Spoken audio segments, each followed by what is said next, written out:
So welcome to part 2 of my series that I'm doing here about HO scale model railroading on a budget. And we're going to take a look at a number of rolling stock options out there. And this is probably going to be really the meat and potatoes of what you're trying to find out there as far as acquiring things. Yes, it is fun to buy locomotives all the time, but you also need something for them to pull. It's very guilty in this hobby to just kind of get the shiny new thing, and let's face it, kind of the most fun that you'll ever have is buying a new locomotive. But again, rolling stock is a very important part of that. So I want to talk about some brands here. And I'm sure there's a lot of things that I'm probably going to leave out here as far as different companies that are out there, because there are literally hundreds and hundreds of different ones. But I want to hit on a couple high points. And the first of those is Atlas here. And we're not really going in any particular order, though I did save some of the best ones for last. With Atlas, kind of their value brand is the Trainman line. I'm a huge fan of these. Great detail. Has everything you need out of the box. Metal couplers, I think, straight out of the box as well. These are priced usually, I think I got this for like 23, 24 bucks. Excellent car for that value. Generally, anything Atlas is going to be good. Some of their more fancier stuff may be priced a little bit higher, and I don't generally buy some of that stuff. But if it's Atlas and it's priced well, I'll buy it. But the Trainman line, excellent. And if you come across other stuff that is at a lower price, you're not going to be disappointed with it, kind of regardless of what the price of it is. Moving on here. The Proto 1000 series is, again, just like the locomotives. These are basically Walthers. These are priced pretty inexpensively most of the time. And great detail, checks all the boxes here.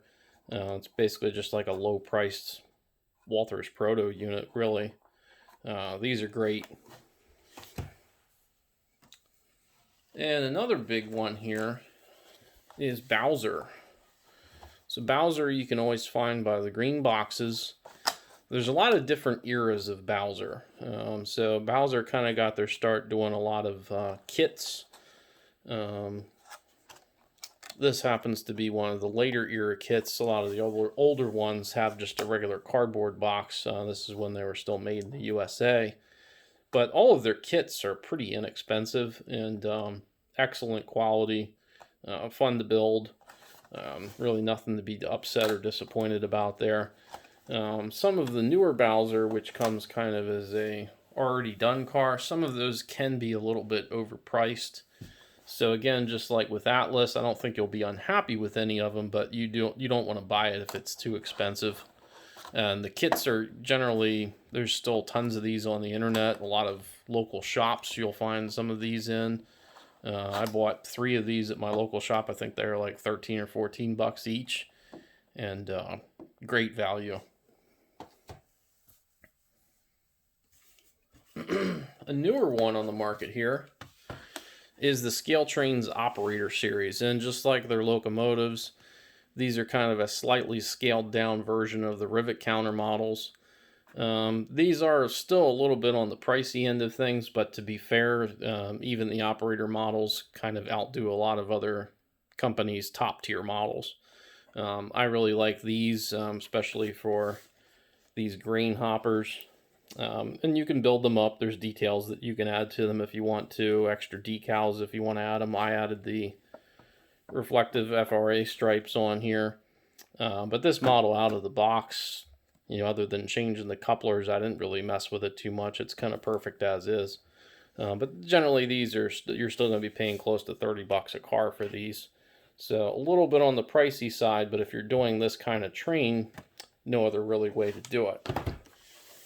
But it's going to be kind of the highest detail, lowest cost kind of thing. And another company, which a lot of you may not have ever heard of, is LBF. So these were kits that were available. Pretty detailed. Great kits. Generally, they did not always come with screws or sometimes wheels or couplers. So sometimes you do need to add on some parts to these to get them up and running. but generally these are fairly low priced. I would not shy away from any of these, especially if it's a really good price.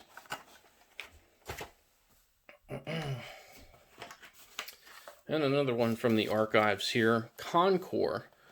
Brand that isn't really doing too much anymore, but there are some freight cars out there that they've done. This was a kit, I believe. There's a ready to run version of this, and then there's also some kits, but they're coal cars. These are like, I think they were like $10 a car. Not the best packaging out there, but depending on what model it is, these can be a really great deal.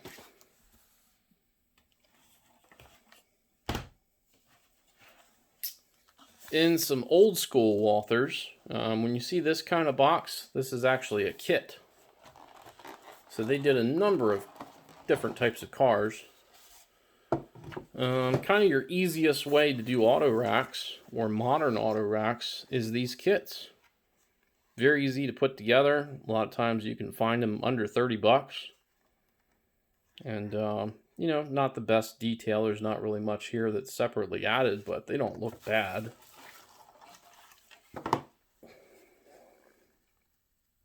And you can still run these with something newer and fancier, like scale trains or Atlas or Intermountain. They're not going to look out of place. Generally out of the box, these don't have the best weight, so I would suggest adding some weight to them. But there are a number of kits that Walthers did. Anything that's Walthers, well, in general, anything that's Walthers usually is pretty good. These kits are excellent. They're easy to put together. They look great when they're done. And generally not too expensive because people are lazy and they don't want to put kits together. And going along that Walthers theme, one of the best deals in freight right now in model railroading is Walthers mainline. These cars are fantastic out of the box. They got metal couplers, metal wheels. Most of these are between $20 and $30. You can't do any better than that. If it's in this box, it's a good product. Now, another one that I want to take a look at here, and probably one of the things that you'll see the most as far as at train shows and hobby shops that's flooded, is this style of Athen car. This is Athen Ready to Run, which is essentially a put-together blue box kit. And I find that generally a lot of these are overpriced. So I don't always recommend these unless it's a really good price. You know, sometimes on eBay you can get these at a deal. Most local shops, you usually won't find a great price on these. They're usually going to be overpriced. People at train shows are usually charging exorbitant prices for these. So these, you really got to watch it. Don't pick them up unless it's a good deal. And also keep in mind that usually you need to put some extra money into it, because these always come with plastic couplers, which are crap. That's another area too that you really can't skip money on. Just put KDs on every model. That's something you got to do.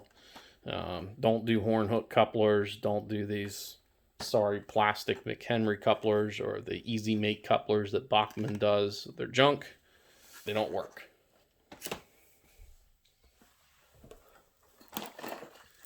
So another one here is Stewart Hobbies.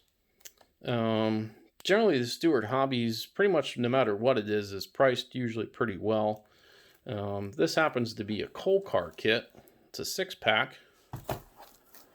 And you can see there, still has a price tag on it. So, you know, at that price there, it says basically $10 a car. Really the only thing that you need to put into it is metal wheel set and metal couplers. You can buy coal loads for these if you want, but they're detailed really well. I think they already include some weight plates with them, but it's easy to add extra weight to them if you want. I love building kits. Kits are some of the best value in model railroading, so these are an excellent option. And they're very, very similar to Bowser. I'm not sure what the relationship between Stewart and Bowser is. Generally, you'll see those mentioned together a lot. Another really good one here is Roundhouse. This is not to be confused with newer Roundhouse, which I guess Athen bought them. These were sometimes also called, I believe, MDC Hobbies. I don't know if this one has the sheet still in here. It may. And this is actually the exact same tooling that you'll find on any newer Athen Ready to run. It's the exact same thing. These came with plastic wheel sets, but a lot of times they roll really, really good. Easy to adapt to knuckle couplers. I really like the coupler pockets on these. Sometimes at some older rolling stock, it's a real pain to switch to knuckle couplers, but these are always very easy.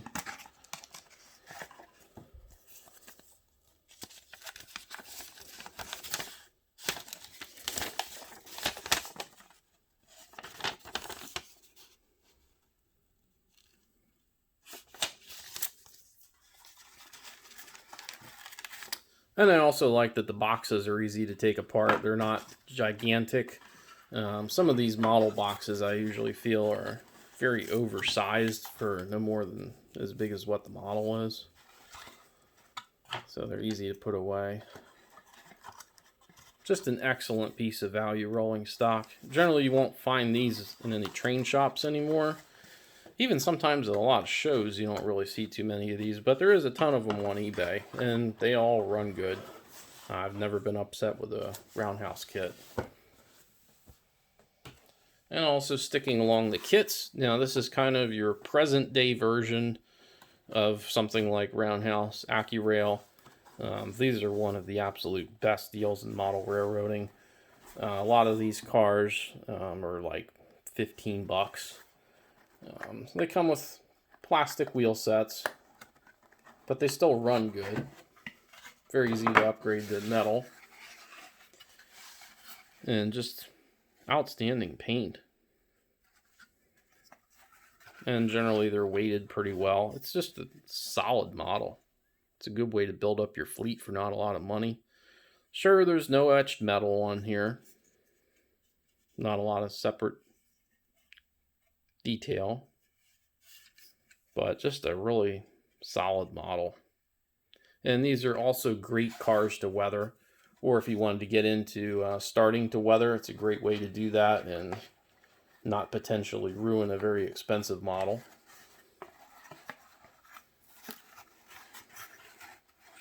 And again, I really like the small packaging. Very easy to store a bunch of these and not take up a ton of room. And just great value. Really, really good value. And we can't mention value again without the blue box. The blue box kit is probably, if you don't enjoy building blue box kits, you are really truly missing out in this hobby. I can't tell you how many summers I used to spend as a teenager building these kits, buying, with what little money I had at the time. And this here is actually a commemorative car. You can find these out there. They're not too expensive, but I was happy to actually find one of them. And again, very similar to AccuRail. And there's all different types of car variations they have out there. There's tankers, there's grain hoppers, gondolas, coal cars, blue box engines. And again, all of them very easy to adapt to metal couplers, metal wheel sets. Easy to add weight, great to weather.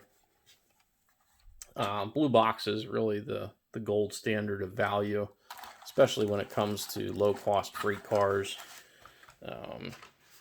I think you could get into this hobby exclusively just doing nothing but Athen blue box, and you would probably find it enjoyable. Assuming you don't want to do DCC and all the fancy stuff, but Athen blue box is great. Just really, really enjoyable. I love still buying these kits and building them. There's still tons of them out there. They're all over eBay. Sometimes you'll even find a hobby shop that still has some of these. They're always priced well. What's not to love? So we didn't talk too much about passenger cars. And generally there are a little bit more limited options when it comes to that. And some cars that are out there, and Bachmann has done passenger cars for a number of years. The Spectrum line was kind of meant to be more of their upscale version. And these, I really think, were ahead of their time. These were a model that came out in the mid-90s. Great packaging.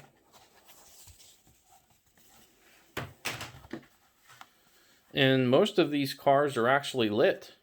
They don't have LED lighting, it's just incandescent lighting, and it does flicker a bit. But it is not too hard, and I've done it on a couple of my cars here to switch it over to LED, add a capacitor in there so that the light doesn't flicker anymore. And I mean, the detail is pretty good on these. There is some separately applied detail on there, but these generally are not that expensive at all. I have the whole Pennsylvania heavyweight set here, which I've enjoyed for a number of years.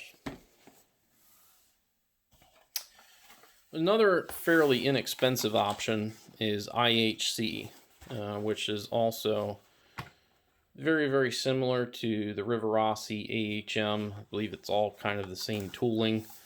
With these, I'll actually get one off the track here.